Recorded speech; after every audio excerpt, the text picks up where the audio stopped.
Ini penting saya utarakan. Ini dawuhnya Said Umar ya. Orang yang sekarang sedang kafir bisa saja orang ini nanti nyafaati kamu. Yaitu beliau orang ini Islam, kemudian Islamnya serius, maka punya hak syafaat. Sementara kamu Islamnya biasa-biasa saja. Itu masyhur kayak Sayyidina Umar. Sayyidina Umar Islam di hari itu langsung makomnya makom yang a'la, sehingga mengalahkan yang sudah Islam lebih lama. Karena Islamnya Umar itu menjadi izzatul Islam betul. Makanya jangan benci orang tegas teman-teman, kadang ya ada baiknya. Abu Bakar itu sudah Islam tapi layinal janib, orangnya santun. Kalau dipisah orang yang menengahi lah kira-kira seperti itu.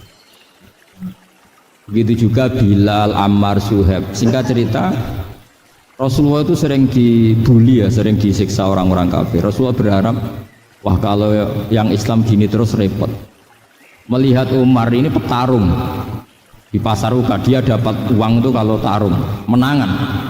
Kata Rasulullah, kalau ini yang Islam ya bagus. Beliau berdoa, Allahumma aizal Islam bi Umar. Itu kira-kira 2 hari dari doa beliau, Umar masuk Islam. Itu pertama masuk Islam itu orang-orang kafir diparani. Kalau kamu ganggu Rasulullah Muhammad tak bunuh. Semenjak itu orang kafir yang gentenan sembunyi. Sehingga kata para mereka yang Islam selalu jaya mut aslama Umar, ketika Umar masuk Islam. Itu dalam satu hari Islam itu Rasulullah sudah ngendikan Umar yang Islam sehari ini imannya kalau ditimbang separuh ahli dunia masih unggul sama Islamnya Umar. Nah bisa saja seperti itu.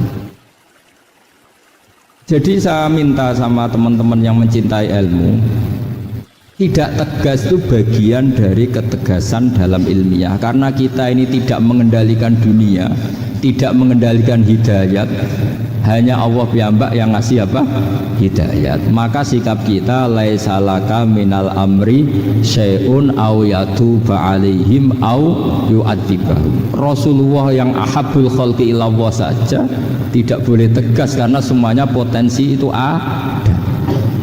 Cuma kita tegas dalam kebenaran saja, tapi nggak perlu tegas dalam mengawal kebenaran.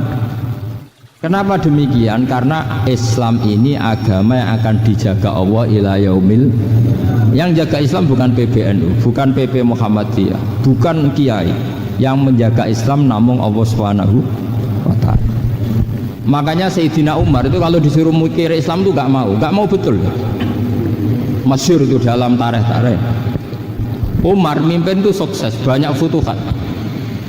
Singkat cerita akhirnya orang tuh kelangenan, wah kalau Umar meninggal kayak apa. Sehingga Abdullah bin Umar setiap jalan-jalan tuh dibully, kalau sekarang dibully. Ya Abdullah bin Umar, bapak kamu itu gimana? Sudah sepuh mau meninggal kok tidak suksesi.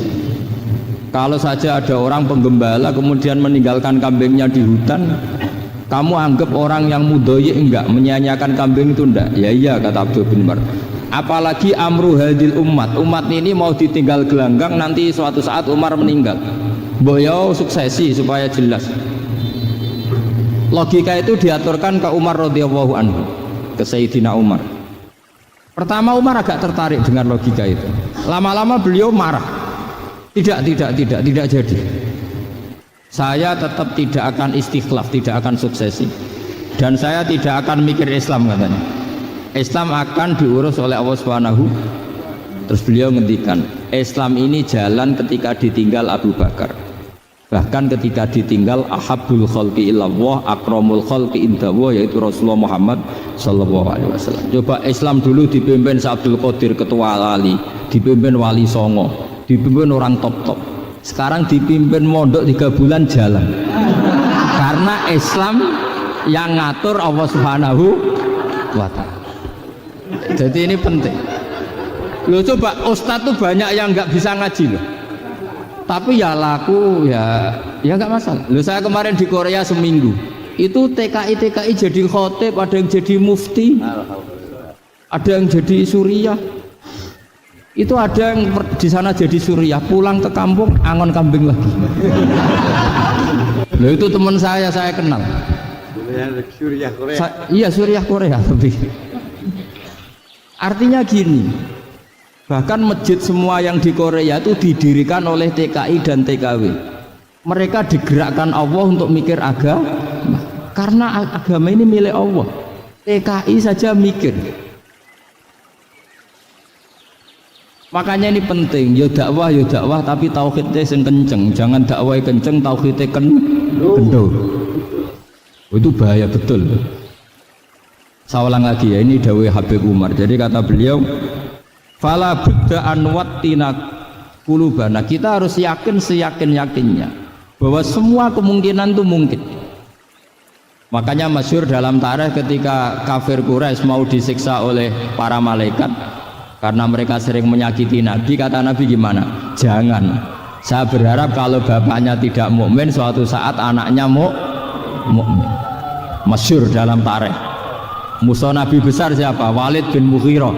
Punya anak Khalid bin Walid. Abu Lahab punya anak Darrah, itu mukminah yang baik. Abu Jahal punya anak Ikrimah, itu mukmin yang baik. Di Indonesia lebih hebat lagi. Bapaknya ra iso maca Quran, anaknya hafid. Bapaknya utun ra tamat SD, anaknya jadi dekan. Di Indonesia banyak orang nggak siapa-siapa, anaknya jadi presiden, anaknya jadi menteri. Artinya jangan karena bapaknya kafir kamu nganggep anak turunnya pasti selalu kafir. Teori itu sudah salah zaman Rasulullah. Yaitu Walid akhirnya punya anak Khalid, Abu Lahab punya anak Darrah. Terus siapa? Abu Jahal punya anak siapa? Ini penting saya utarakan karena dakwah kalau terlalu semangat, nanti kalau menghilangkan tauhid bahaya. Tetap innal huda. Uni Soviet kayak apa? Mengkooptasi negara-negara sekelilingnya sampai jadi Zuni. Tapi apa yang terjadi? Uni Soviet yang runtuh, persemakmurannya semua rata-rata jadi negara apa? Islam, kayak Uzbek, kayak Ceknya, kayak apa-apa. Karena agama ini diurus Allah. Sehingga kalau tapi kamu ngitmai agama nggak apa-apa. Makanya istilahnya Habib Umar, khodamah itu pelayan, nggak apa-apa. Kita ngitmai agama itu nggak apa-apa. Dengan ngitmai terus mikir nggak apa-apa. Tapi jangan mikir yang merasa kalau kita mati, wah nanti agama ini puput karena saya mati. Kamu itu siapa? Agama Islam ini tidak pernah dipasrahkan kamu. Diurus oleh Allah Subhanahu wa Ta'ala sendiri. Sehingga ketika Wali Songo meninggal, agama ini tambah kuat sampai sekarang. Kecil saya itu kalau pengajian susahnya bukan main, harus izin sana sini. Sekarang setiap pengajian polseknya datang, polresnya datang. Nggak ada intel, nggak ada apa. Padahal kiai dulu sama kiai sekarang itu kira-kira alim mana? Raden kiai dulu. Mbah Hasyim Asy'ari itu ngarang kitab sampai dibaca di Yaman. Saya sering baca juga kitab beliau, Risalatu Ahli Sunnah wal Jamaah. Kiai sekarang mau terjemah aja kadang salah memahami. Tapi ya Islam tetap jalan karena Islam ini dikawal, dijaga oleh Allah Subhanahu wa Ta'ala. Maka kalau dalam cerita tarikh sirahnya Ibnu Ishaq itu, tauhid itu penting. Beliau cerita begini. Sayyid Abdullah itu namanya Abdullah bin Abdul Muthalib. Kita tahu kenangannya Rasulullah terbanyak itu bukan dengan Sayyid Abdullah tapi dengan Sayyid Abdul Muthalib, dengan mbahnya. Karena Nabi itu mulai kecil dirawat oleh siapa? Mbahnya. Yaitu yang disebut Nabi ketika 2 bulan kan abahnya sudah meninggal. Ya saya baca ya, pakai bahasa Arab biar jadi bid'ah. Nanti kalau bahasa Indonesia ada bid'ah. Tidak betul. Diba atau berjanji sebenarnya itu kitab sejarah, berhubung dibaca bahasa Arab terus kayak mantra. Terus yang belakang mau nyenggai soleh aleh, sehingga kubu sebelah bilang tuh khurafat dan bid'ah. Coba diterjemah ini, coba nanti saya baca bahasa Arab. Walamma tamma min hamli syahroni alam masyuril aqwalil marwiyatu fiya bil madinati abuhu abdullah wa kana qad istaza bi aqwalihi bani adi min at-taifatin najariyah wa makatha syahron saqiman yu'anu nasukmahu wasyaqwa. Terus di pojok sana bilang sholli alaihi. Pasti kubu sebelah yang liwat, wah itu khurafat bid'ah karena dianggap mantra. Padahal artinya coba sampean baca bahasa Indonesia. Ketika hamil Rasulullah umur 2 bulan, abahnya meninggal di kota Abwa. Kota Abwa adalah kota keluarga besar ibunya Sayyid Abdullah. Kebetulan pas ke sana beliau sakit sampai 1 bulan dirawat. Bid'ahnya di mana kalau diterjemah? Wong itu kitab tarikh. Makanya saya nggak tahu yang membidah-bidahkan tiba itu karena tadi. Tapi sampean juga ikut salah karena nyenggai sholawatan tok itu. Jadi makanya saya bilang tadi kalau bahasa Arab bid'ah, kalau sudah terjemah bid'ah karena kelihatan kalau itu hanya kitab tar. Ya, coba bid'ahnya di mana? Wa ba'du fa'aqulu wa Muhammad bin Abdullah bin Abdul Muthalib bin Hashim. Itu kalau diterjemahkan, kamu harus tahu siapa nama Muhammad. Muhammad punya abah siapa? Rasulullah Muhammad Abdullah. Punya abah siapa? Abdul Mut. Punya abah siapa? Hashim. Coba baca gitu di kubu sebelah. Oh iya gitu. Berhubung kok baca bahasa Arab. Wa ba'du fa'qul wa Muhammad bin Abdullah bin Abdul Muthalib bin Hashim. Jadi itu hanya salah baca saja. Maksudnya salah yang hukumi, bukan salah yang baca, salah yang apa? Hukumi. Sayyid Abdullah ini orang yang tauhidnya sangat kuat. Sayyid Abdul Muthalib lebih kuat lagi. Saya cerita sedikit betapa pentingnya tauhid. Ketika pasukan Abraha bawa pasukan gajah mau menyerang apa? Ka'bah. Itu sebelum menyerang itu semua aset-aset milik orang kafir Quraisy, milik orang Quraisy lah, itu ditawan, diambil, termasuk milik Sayyid Abdul Muthalib, milik Abdul Muthalib. Terus ketika mau masuk Ka'bah, mau masuk Mekah, kata Abraha, man sayyidu hadal wadi, siapa yang kamu tuakan, yang kamu pertuan di sini? Oh, Abdul Muthalib. Abdul Muthalib itu dipanggil, itu auranya luar biasa. Abraha yang di tempat perkemahannya itu harus duduk di atas karena dia raja, itu duduk di atas gak berani, saking wibawanya Abdul Muthalib. Ini mbahnya Rasulullah. Akhirnya Abraha bilang gini, saya duduk di bawah tidak mungkin karena saya raja, kamu duduk jejer saya tidak mungkin karena nanti umat saya kecewa karena raja kok disaingin gitu. Ya sudah, sambil berdiri-diri kita ngomong. Akhirnya Sayyid Abdul Muthalib tadi diomongin gini, saya itu tidak ingin merusak orang-orang Mekah, orang-orang Quraisy. Saya hanya kecewa punya tempat ibadah dikencingi, diberakin sehingga saya mau merubuhkan Ka'bah. Tapi dengan damai, nggak ada perang. Apa jawabnya Abdul Muthalib? Lucu. Nggak apa-apa, Ka'bah kamu robohkan silakan, nggak apa-apa. Yang penting unta saya yang kamu sita kembalikan. Harta saya yang 100 unta kamu sita kamu kembalikan. Itu Abraha kagetnya bukan main. Kaget karena kamu itu pemimpin apa? Tadi saya hormat kamu karena kamu tak anggap orang hebat. Hadhil Ka'bah dinu abaika, ini Ka'bah itu agama kamu. Pas saya hancurkan kok kamu tenang-tenang saja. Padahal pas mau saya hancurkan kamu tenang-tenang saja, malah tanya unta kamu itu gimana? Apa jawabnya Abdul Muthalib?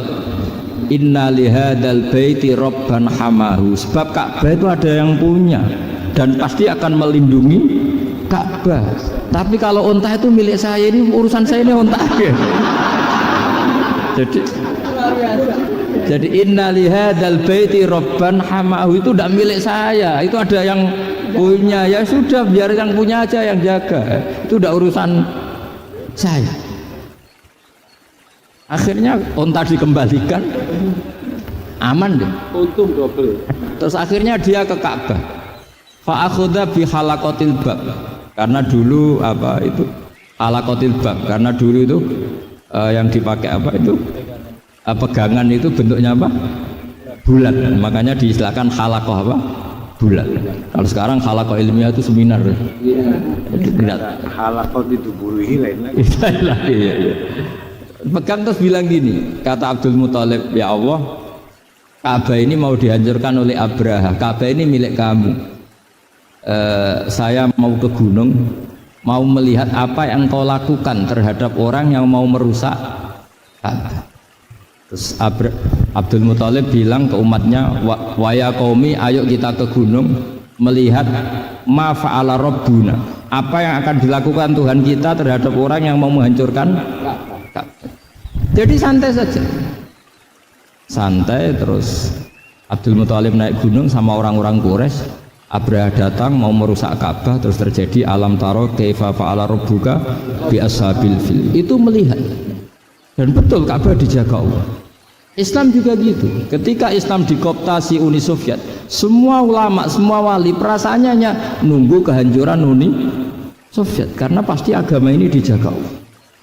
Saya setiap sholat, setiap munajat ketika baca Rabbana lakal hamdu mil'us samawati wa mil'ul ardi. Dulu saya iskal itu janggal. Ya Allah, engkau zat yang layak dipuji, yang pujian itu memenuhi langit dan bumi. Pikiran saya kalau bumi ateis itu mujinya kayak apa?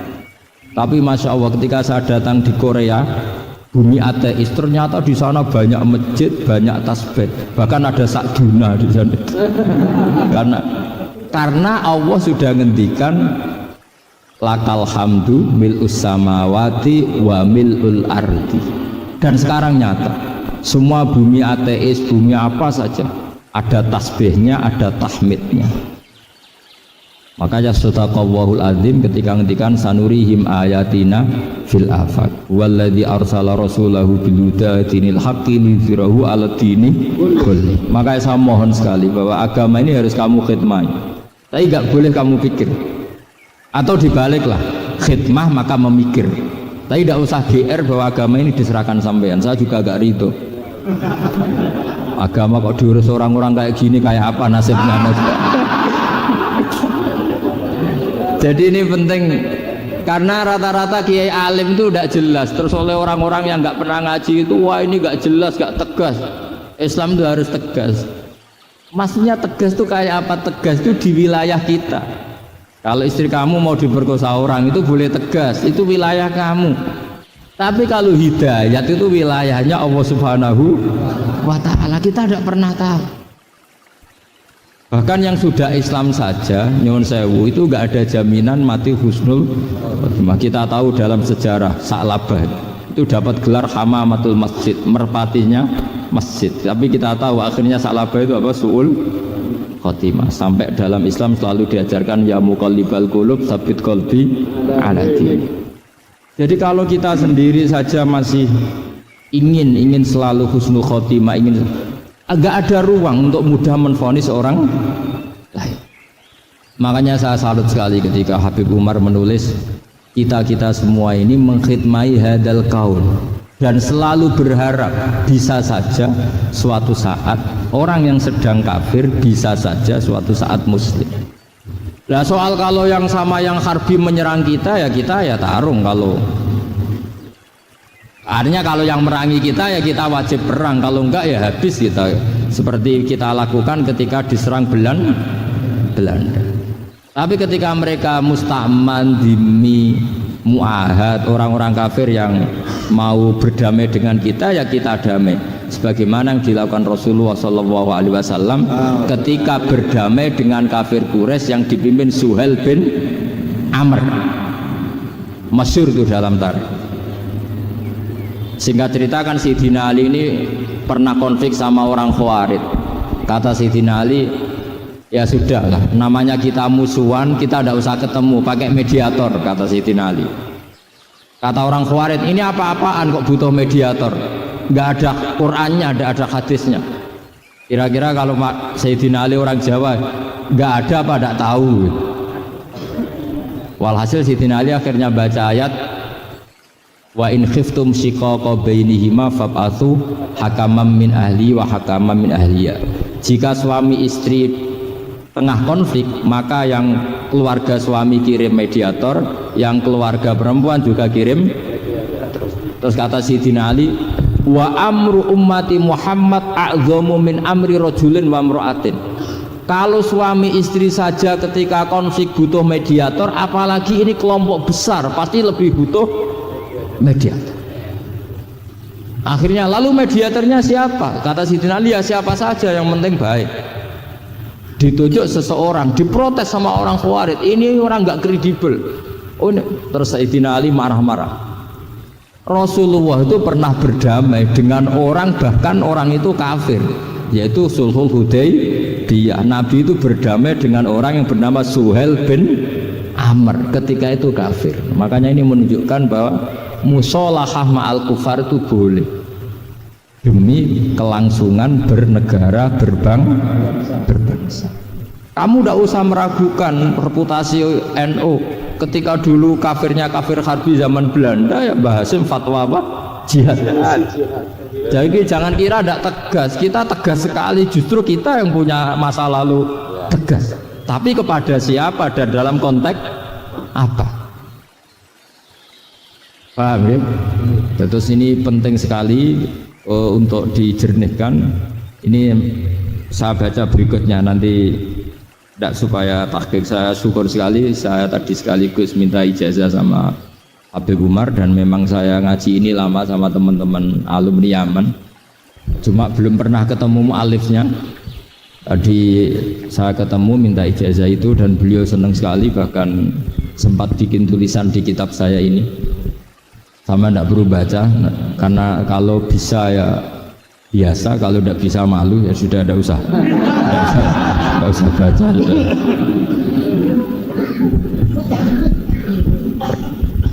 Terus ini kata beliau, ini masih saya teruskan. Nahnu min hadhil intilaqah naktasibu thabatana wa quwwata yaqinina wa illa fa fil ardi mu'aridun wa muntaqidun wa mukhalifun min akhyarin wa asrarin sholihin wa fasikin muslimin wa kuffar. Kalau kamu punya satu metode ilmiah, metode dakwah, kamu harus siap, karena pasti ada yang menentang. Yang menentang itu ya mulai orang soleh, tidak soleh, orang macam-macam. Jadi kalau sudah punya manhaj, memang dari awal harus siap apa? Ditentang. Jadi misalnya PBNU punya kebijakan apa, ya sudah siap saja dibully. Itu pasti itu, karena nggak ada manusia semua suka, semua benci. Kata beliau, anta in kunta fi syakkin min hadzal maslak wal manhaj fattabi man syi'ta wasaha angka ghaniyah. Wa in kunta ala yaqinin annahu al-huda wa mirasun nubuwah wa annahu haqiqatu tarjamatil ahdi ma'rab fala tata'athar min kalami ahadin yakunu mangkana. Jadi intinya kita mengawal Islam secara rahmatan lil alamin itu justru kita berharap menjadi simpatik dan menjadikan mereka menjadi napa Islam. Jangan ketika simpatik dianggap enggak tegas. Saya masih ingat betul dawuh Mbah Mun, hak sekseni, kata beliau. Saya masih ingat kalimatnya, sekseni aku ra tegas itu berdasar ayat laisa laka minal amri syai'un aw yatuba alaihim aw yu'adzibahum. Karena potensi sosial itu bisa rubah. Orang yang sekarang kawan kamu bisa saja suatu saat jadi musuh. Yang sekarang musuh kamu bisa saja suatu saat jadi kawan. Terus kamu ngambil sikap tegas dalam sesuatu yang enggak stabil seperti ini, lalu tegas itu kan enggak pada tempatnya. Makanya yang seperti ini kata Allah pakai asa itu menawa. Asa wahu ayyaj'ala bainakum wa bainal ladzina 'adaitum minhum mawaddah. Bisa saja orang yang sekarang musuhan dengan kamu suatu saat dijadikan mawaddah. Kamu mawaddah itu saling mengasihi. Kamu tidak usah tanya, wallahu qadir, kata Allah, karena Allah mam. Jadi dalam hukum-hukum sosial Allah seringnya bilang apa? Asa. Misalnya wasa antakrahu syai'a wa huwa khairul lakum, wasa antuhibbu syai'a wa huwa syarrul lakum. Karena masalah sosial ini semuanya asa, yang pernah tahu siapa? Bisa saja sekarang saya Rois Suriah, nanti SK-nya enggak turun lagi, tapi saya tidak apa-apa. Bisa saja nanti santri 10 tahun dipimpin 3 bulan, enggak apa-apa. Bolak-balik enggak apa-apa, saya tidak akan kecewa, karena masya Allahu kana wa malam yasa lam yakun. Assalamualaikum warahmatullahi wabarakatuh.